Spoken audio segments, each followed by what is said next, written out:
to my YouTube channel. I'm your host, Alfredo Hammerdown Manning, and today I want to talk about understanding your earnings. What I found that a lot of people who come into lease purchasing don't understand the necessary costs and fees that comes with being a owner-operator, lease purchase operator. And I just want to break those down to give you a better understanding of what's actually happening. Well, if you look at this board, my weekly fixed cost is, for my truck payment, is $700 a week.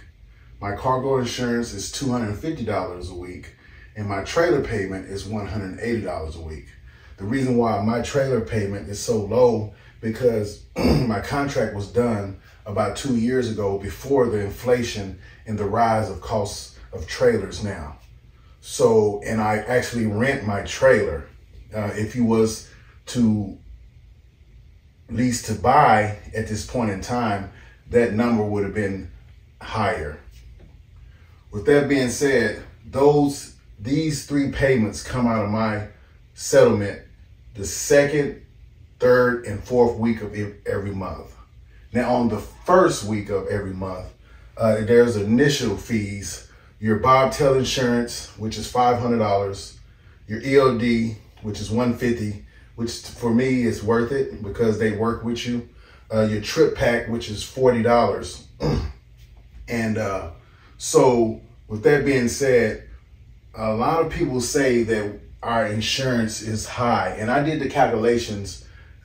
Within 12 months, I pay approximately $19,000 for insurance. That comes up to about $300 and some a week for all insurance included, and that's pretty reasonable for me. But what a lot of people don't understand is if you buy your trailer now, it's going to cost you a little more money. So that comes out of your settlement at the end of the week, and it'll make your statement look a lot less than it could if you was to rent your trailer. It always depends on your needs and what are you trying to do in order to, accomplish your goals. You also have your variable costs, which is your fuel, and it fluctuates. Your dispatch fee, which is 12% of your gross, that fluctuates depending on how much you gross for that week. Your IFTA fluctuates between where you run and how you run, and your tolls, if you run in certain areas that have tolls. And what you also can configure in your variable costs is your maintenance. You can set aside 6 cents, 7 cents, 12 cents per mile to put aside for yourself in order to cover maintenance, or you can put a fixed price every week to cover your maintenance. And so with that being said, with these numbers, you have all these numbers and you can come up with a configuration of what actually does it take to start earning money as a business. And as you can see on the bottom, I put 3,000, 4,000, 5,000, 6,000, 7,000 plus. Now, understanding how this is all broke down, I pay about, right here, it's about $950, $1050, $1130 a week, weekly fixed costs, week 2, 3, and 4. Now, with that being said, say for instance, I operated at 3,000 miles at an average of $2 a mile. So that's $6,000. You have that $6,000, you got to subtract the 12% dispatching fee. Then you subtract my fixed costs and variable costs. Then you will get a number. What I found is that it takes between $3,000 to $4,000 gross to start breaking even and seeing profit. What I've noticed is a lot of drivers, they get in between these three marks, and they wonder why they're not making any money because they have to pay their costs of doing business. And it's the fuel, the dispatching fee, your IFTA, and your fixed costs. And they don't understand. And I try to explain to them, around 5, 6, 7,000 plus is where you start seeing more of your profit, because after you pay your fixed costs, you pay that one time. And then once you pay that, after all that, you only have to pay your 12%, after your tolls, and your maintenance if you put it as a variable cost, and your fuel.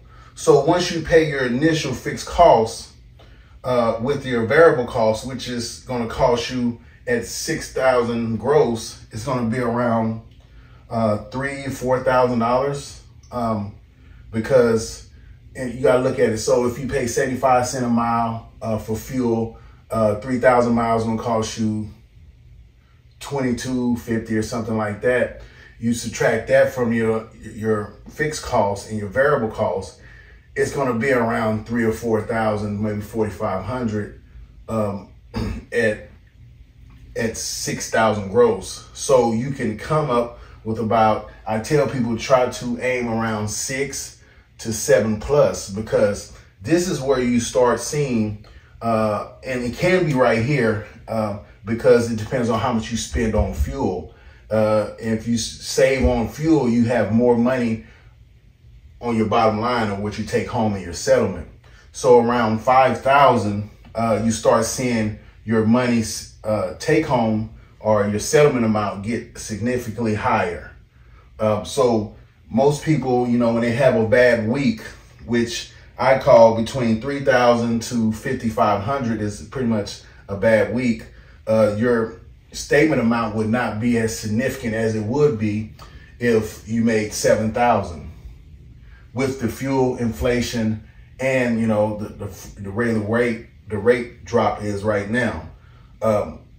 Around January or February, 7,000 gross used to bring about 3,500 to 3,600 to your bottom line or your take-home settlement after all expenses. Now, because fuel has inflated, that number has dropped significantly with your take-home or taken to the business on your settlement, because you're paying more percentage in fuel. The dispatching fee has not changed, but in the rates, because if you look at it, if you paid $3.50 for fuel compared to $6.50 for fuel, and you spend 500 gallons, you use 500 gallons a week, you look at a $2, $3 difference, that's $1,500 in your pocket. And I'm just giving numbers, easy numbers to configure, but that money all goes to your bottom line. And you got to understand this. So when you operate, say between these 3,000 to 5,000, you're at the point where you're just now trying to get profitable. And for instance, I've taken off this whole week. I got a load that I picked up yesterday. It goes about 900 and some miles. I'm gonna make about just enough to cover my fuel and my fixed costs. So the next week I will not be negative, and I can start fresh because I've taken off 5 days this week. So with that being said, I know what I'm dealing with because I understand how these numbers work. But $19,000 for bobtail and cargo insurance over a year, like I said, to me, $300 plus a week is not too significant for me. And I think it's pretty reasonable because you understand this company insures drivers 4 months plus. So with that being said, the less experience they got, pretty much, I think their premium is a little bit more higher than you would, say for instance, insure someone 5, 6, 7 years that, that had that experience. But if you understand where you got to be to make money, it would be better to calculate your earnings, because if you're still thinking as a company driver, say for instance, if I do 2,500 miles a week, and as a company driver, I should make this amount of money. But you got to understand, right now you're operating as a company. So your responsibility is not only paying you as a driver, but to try to make your business profitable also. So you got to focus on getting the highest amount of gross possible in order to pay for you as a driver and you as a company. So with that being said, you gotta just change your mindset and understanding what's actually happening with these numbers and how to use these numbers to work for you. And you can be more profitable. So I hope this helped you in some way. Until next time, keep on trucking.